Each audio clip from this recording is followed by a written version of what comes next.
So, I am almost dreading this. There's like an element of slight dread. Not because I think any part of this is going to be bad, like artistically. Just I know that this is gonna hurt. And I knew it with Preacher's Daughter too, okay? I knew it already. I knew it was gonna hurt, and it did. Okay, so here we are again. I know it's gonna hurt. Yeah, I'm not gonna drag this out anymore. We're just gonna... Okay, so track number 1 is called Janie. And I do know who Janie is in the lore. She's Ethel's childhood friend.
No.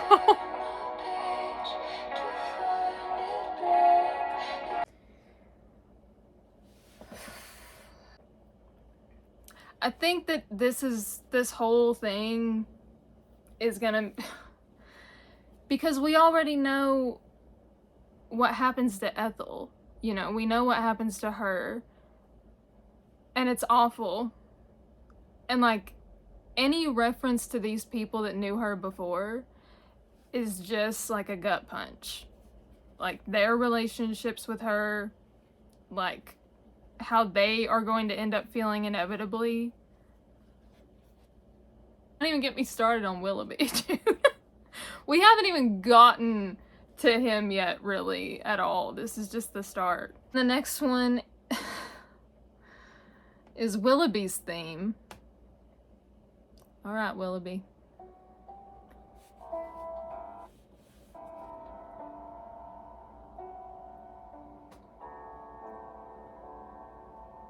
Immediately?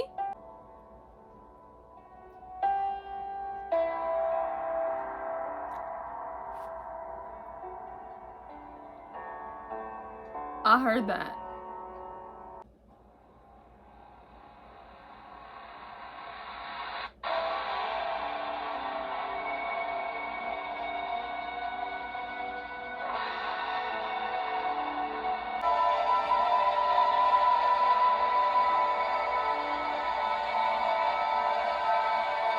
Oh my gosh.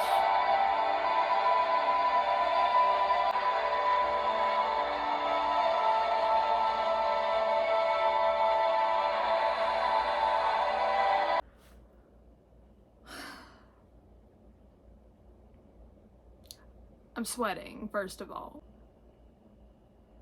So when I think of like a character theme, right? Like I think what was sort of within the vein when Ethel created this was, I know she really likes Twin Peaks a lot. So do I. So does everybody. If you don't, why?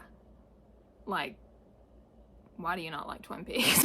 Like, that's crazy. My favorite parts of the score in that show is Laura Palmer's theme. And these are characters that Ethel's created, so obviously you think of, when you look at it from that perspective, as a character in that kind of way, every character needs a theme, and I think that this in particular seems to be the way that Willoughby makes her feel, if that makes any sense at all. To me, that felt like the very beginning reminded me a lot of televangelism, which I have always thought that televangelism was like the singular song that when I think of Ethel, the character, I immediately think of televangelism. I think of that piano, I think of that melody, is that kind of like slight melancholy. There's like this really beautiful melody to this music, but there's also this kind of lingering sadness, and that's kind of what I usually feel towards Ethel, the character. I feel a lot of empathy for her character of Ethel. I relate to her so much, and so there's part of me that like feels this type of like protective thing, because it's such a, I'm not used to, there's like a couple other characters that I can think of like in media that I feel that way about, but her in particular was so similar to my life and my upbringing, being brought up in a Southern Baptist church and whatnot. It felt like somebody that was actually really close to me, rather than somebody that I only see certain parts of me in. That song in particular, Televangelism, the instrumental, is like the song that I think of, and like the way that, you know, she makes me feel and whatnot. And same thing with this. I feel like this theme in particular, how it starts off with that like beautiful gentle melody, and then kind of there's this almost like chaotic energy, but not in a negative way necessarily, just like kind of unknown and kind of don't really know what to do with yet sort of thing. If that makes any sense. It's probably not making any sense at all. We're right back on the train, folks, okay? This is just part of the process. These two songs, Fuck Me Eyes and Nettles, I'm not gonna spend as long on those in this video because I've already done separate videos from them, but we're still gonna listen to them because I fucking love those songs. Now that I've had time with this song and I know more of like what it's meant to be about, I don't see it any differently than I did before, but there's more of an understanding for sure. This one also I really identify with, and I actually really identify with this Holly character. There's a lot of things about her that I can relate to in a lot of different ways, and I actually can I can find similarities and like common ground, I feel like, with a lot of these different characters in this world. I don't know that it would be that way with everybody. Like Ethel's father, for instance, don't think there's gonna be much there, you know what I mean? But like Ethel, Holly here, Janie, like all of them, you can like see yourself in these people because they feel like real, authentic people. And it's hard to convey that in music sometimes, to really like get that feeling across. It's like, oh no, you know somebody like this. And this part right here,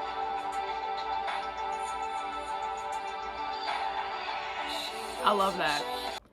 Okay, and we are definitely listening to Nettles again, because I listen to it every godforsaken day of my life, and if you think today's any different, then you are dead wrong. We're listening to it.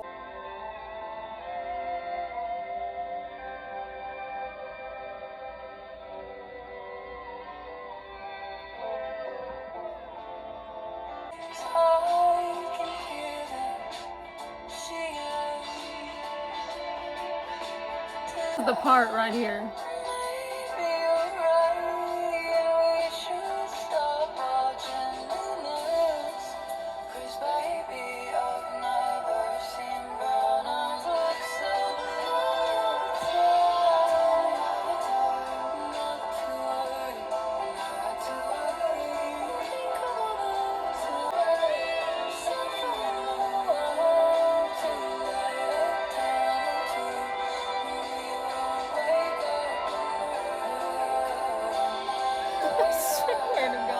That song is a whole nother level of beautiful. I don't even know, like, it's all the way up there, you know what I mean? Like, you got your tiers, right, of like beautiful songs. For me, Pearl Jam's Release is like up here, okay? And then there's Nettles, and they're like neck and neck at this point for like which one. I mean, I get different feelings from both of those songs. Obviously, two totally different songs with two totally different meanings. But the fact remains that it's the feeling that I'm talking about. I don't know how these people do this. I'm so grateful that they do. Nettles is a 1,000,000 out of 10 for me. Just on its own. Okay, we're back to Willoughby again with Willoughby's Interlude.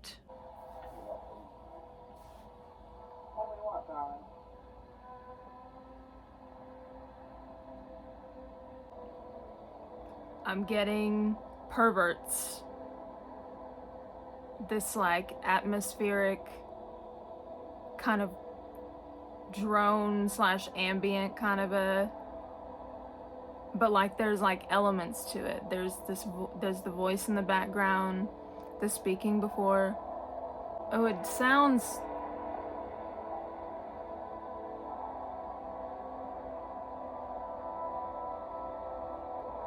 I'm getting that like ominous I'm getting that ominous feeling. You know, Nettles was like Ethel's like struggle with like dreaming and having all these like worries about Willoughby and their relationship. And we go into this immediately afterward.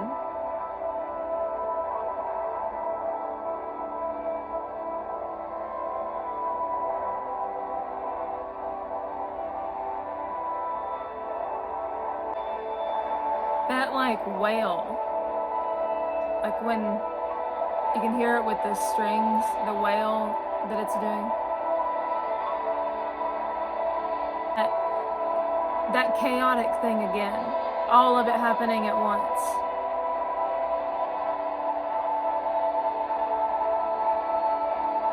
What's wrong?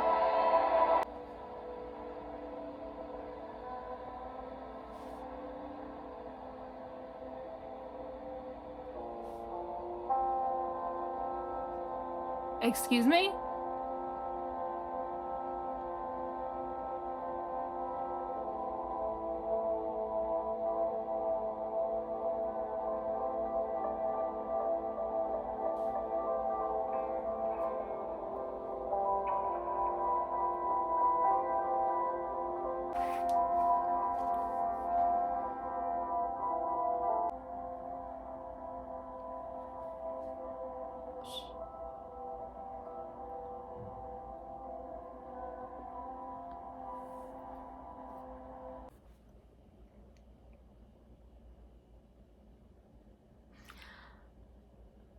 I don't know. That's all I know what to say right now. The next one is Dust Bowl. Listen, two of my favorite unreleased songs are on this album. Dust Bowl, which I'm getting ready to play right now, and Waco, Texas is my favorite. My favorite one, okay? Like I have a thing with Waco. We'll talk about it in a minute. We're gonna do Dust Bowl right now because I've been waiting for this forever. Oh my god. I can't believe. I can't believe that I get Dust Bowl.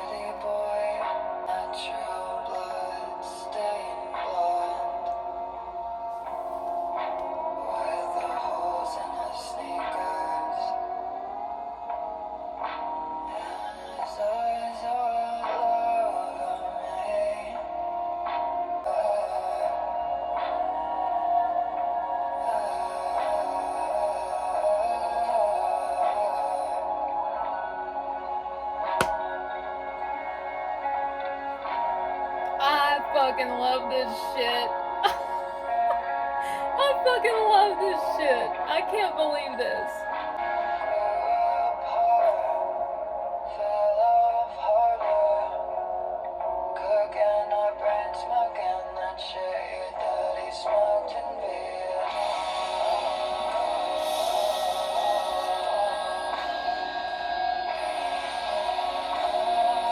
You did not. She fucking did. Oh my god.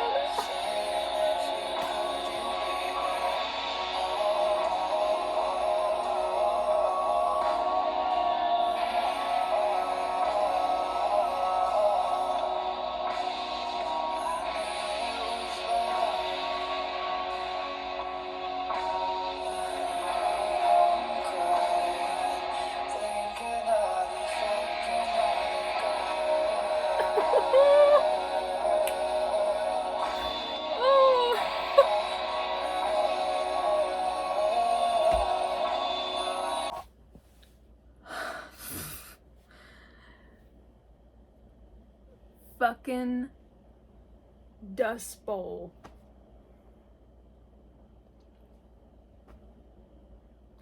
I don't feel like I need to say anything. And if you've been listening to Ethel for long enough, then I'm sure you already know all about Dust Bowl. And if you don't, why not? It was one of the first things that I found out about, and I just barely dipped my toe in it.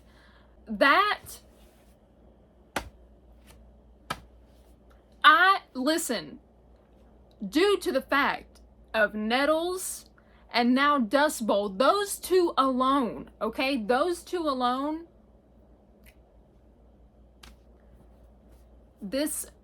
I mean, come on.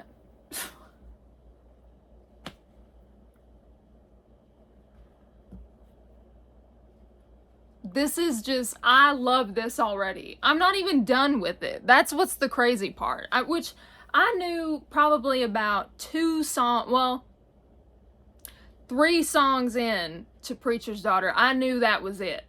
Because you got Family Tree intro, then you got American Teenager, then you got A House in Nebraska, okay? Those 3 in that order, like that, by the time the final note played on A House in Nebraska, that was it. I really didn't need to hear any more because I was like, oh yeah, I get this. I don't need any further explanation. I get this. Yes. Yeah. Yeah.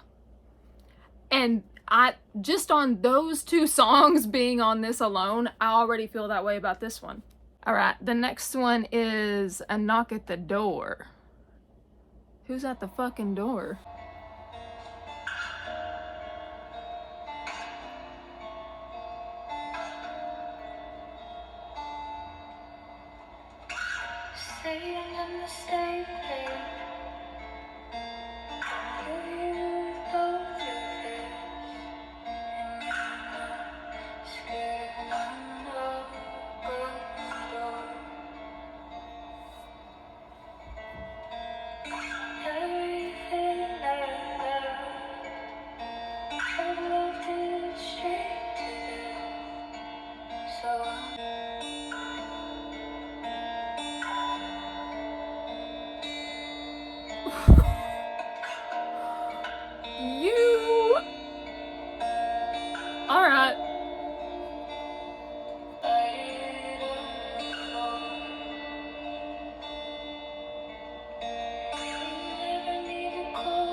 hear this right here, it's like, that's Willoughby.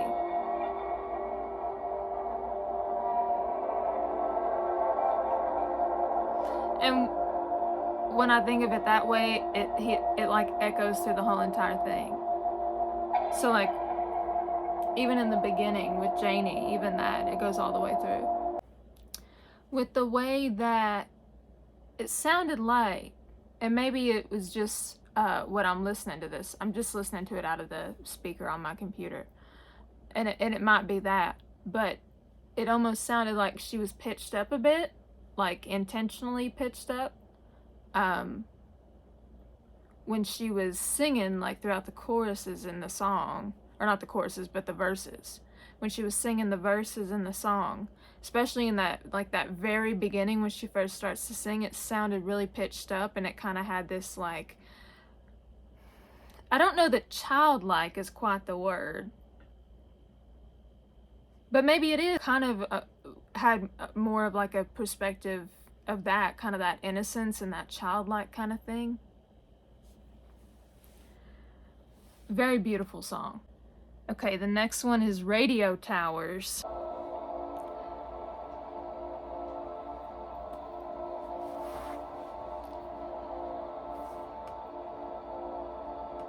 So, just like with Preacher's Daughter, I remember when I listened to it the first time, it felt like I was hurtling towards something. Like, it's like a progression, and it's like the further along you get, the more it's building, the more the tension is rising, the more everything's kind of getting more chaotic and not as constrained. It feels the same with this. Like, this feels like this is like hurtling towards something. And I don't know if we'll find out for sure if it's going to be like for sure that Willoughby is gone because he's dead, or he's just gone because he went somewhere else and then just never found out about Ethel.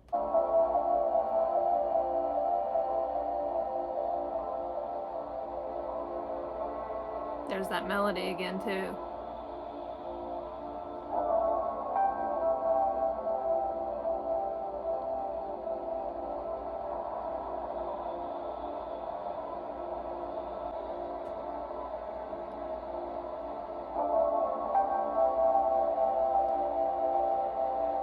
Oh, I'm so scared for him. And her too. And I'm so devastated for her. But I hope, maybe that's not what happens, but God, it like almost feels like it. And I mean, when you listen to A House in Nebraska, she's obviously mourning him still. So like, maybe part of her, you know, she doesn't know what happens. Or like if he died or not, she doesn't know for sure.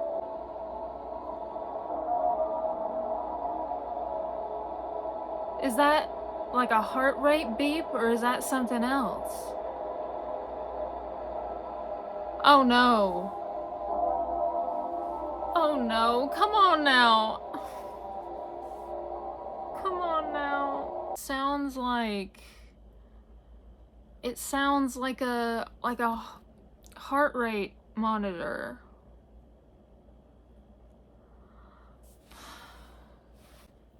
Fuck. Okay, we're almost there. This one's called Tempest. Be good to me now. Come on. You're not gonna be. Is that the heartbeats again? Or the beeps? It is! Oh my God, they're still going. What's wrong?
That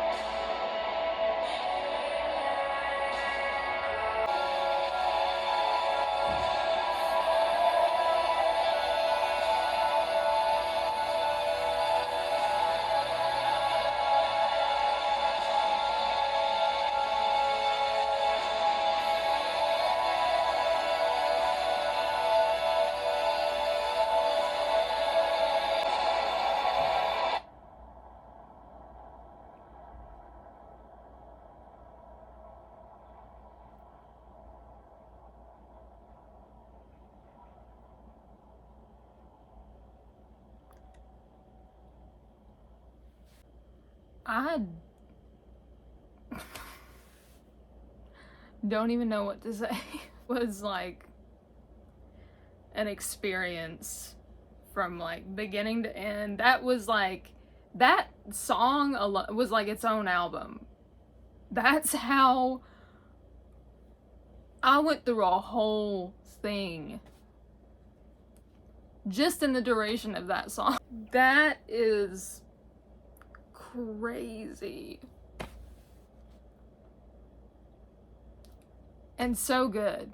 Just so good. And I'm not wasting any more time because now it's time for Waco.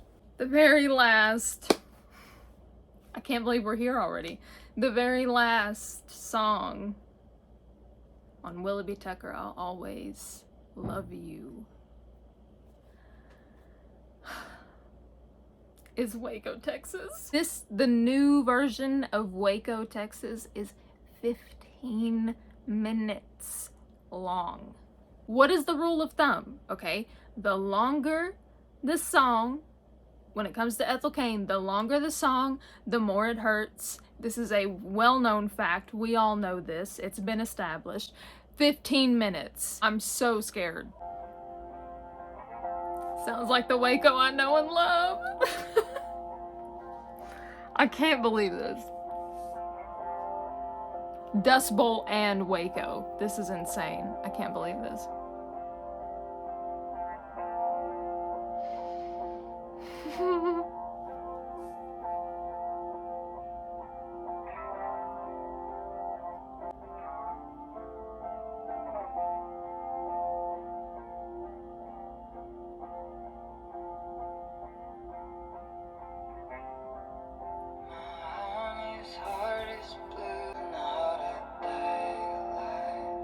Oh my god.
Shut up.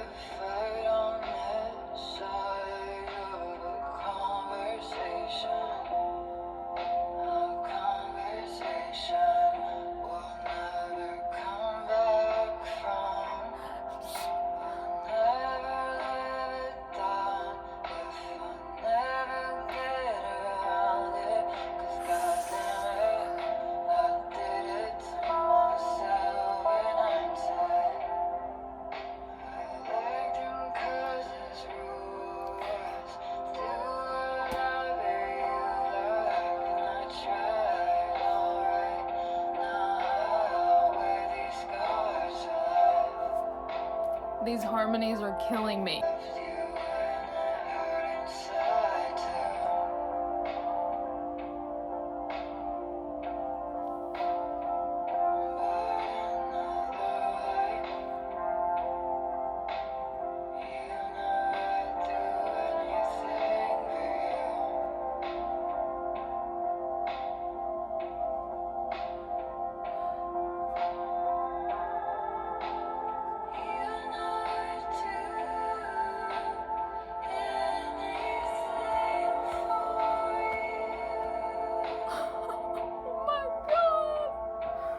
It's beautiful.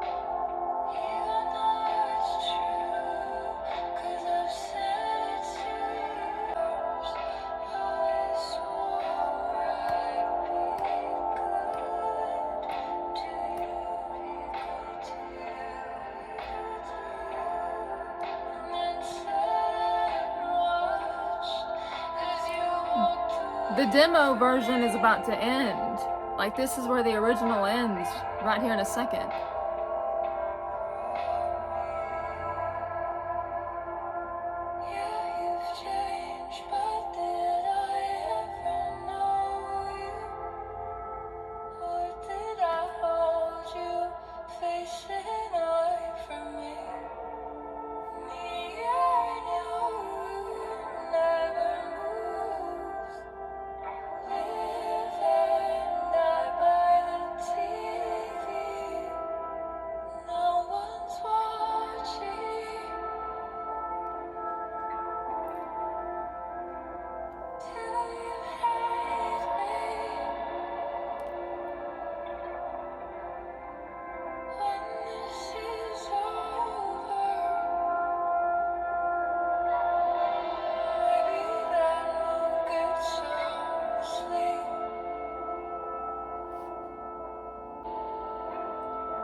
Okay, so final thoughts. I don't even know what to say, really. I always end these videos just emotionally exhausted.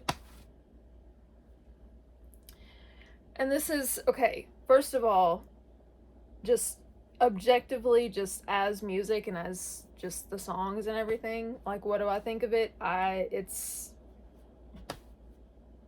already said, it's like, you know, 1,000 out of 10, 10 million out of 10, I don't, whatever, however many zeros you want to put in front of that before you dash.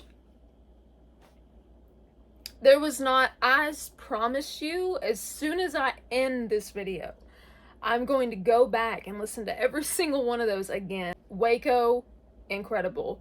Dust Bowl, incredible. Tempest, that's on a whole other plane. That's just like all the way up here. The Willoughby instrumentals, the interlude and the theme, spectacular. Literally beautiful pieces of music. And Janie, oh my god. There's been so much that has happened since Janie. That's like, I'm like an eons ahead now from where I started. That's crazy. And I still feel like we don't have an exact answer, because everything that kind of indicated toward one thing or another didn't feel like concrete enough to be sure, you know? I've talked about earlier in the video about how A House in Nebraska is like, there is this kind of like, I don't really know what happened to him, but I just know that I love him and he's gone. And I mourn him because he's no longer here with me. But I don't know if he's dead or if he's just went somewhere else, but he's not here anymore. And so I don't know, unless I'm missing something. If I'm missing something, feel free to correct me, because that's obviously very possible, okay? I'm not Sherlock Holmes. I can't find every single little thing. If I'm wrong, then of course, but I do feel like it's kind of like, it just feels like there's no like solid, complete, hey, this is exactly what happened to him. Like, because there's no, it's just, it feels very uncertain and just very unsure of what exactly, if he was, you know, somebody that died in the tornado and he was just, they just never, you know, whatever the situation was with that, like if he was one of those people. But if he wasn't and he was just gone, like, you know, that doesn't mean he's dead. There's like this just whole air of uncertainty, like what happened to him, where is he? And I love him and I miss him and I want him with me right now. You know, I love this album. Has so many like these beautiful instrumentals with the fiddles and all of these like really like what sounds like mountain music to me. Is kind of all throughout this. It's very southern, just like Preacher's Daughter. It was very, oh, I lost my light. Just like Preacher's Daughter was very southern, this also sounds and feels very southern. Yeah, I love this. I love this. I love this. And I'm gonna go listen to it 8 more times before the night's over.